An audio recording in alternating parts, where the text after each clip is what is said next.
before I fought Johnny Hendricks, I was going through. I was I was afraid to talk about it because I thought that people will not respect me and will laugh at me because they will say, oh, I was going through a depression, and people will be like, oh, what he has to complain of? He's rich, he's popular, he's the champion. Some people are poor, like what, he has nothing to complain. But I felt like I had too much on my shoulder, and I felt claustrophobic.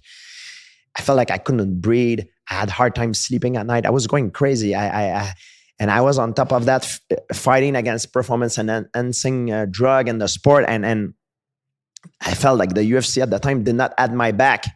They didn't want it. They didn't want any part of it.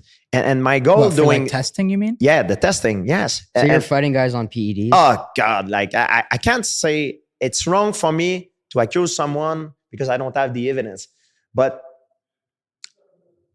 I'm in the fight game. And in the fight game, among fighter, we know who's who. You know, there's only a few guys that, you know, doctors that do certain things for certain people. So it's a small world. So I know who's who. You know, and to tell you the truth, I never wanted to attack one individual. I wanted to change the system.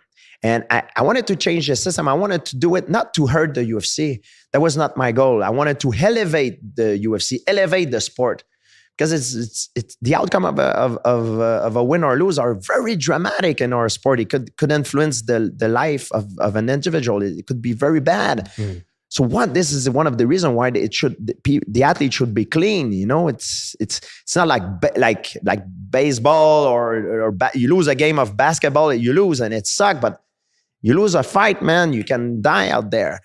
So for me, it was very important to try to change the game, and it was to elevate the UFC. I wanted to clean the sport, and the UFC didn't have my back on that at first. They didn't want nothing of it, and they even tell the other guys, "Oh, don't take the test, don't take the test," and it drove me crazy.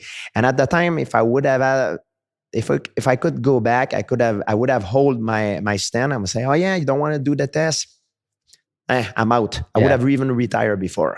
I was going nuts. And I was afraid to talk about it. And I'm glad that, for example, Tyson Fury come forward. And there's a lot of athletes, sometimes they come forward because it showed that it can happen to everybody. The image that you have of someone is your perception that you have is not sometimes the reality of what's going on. And everybody can have some problem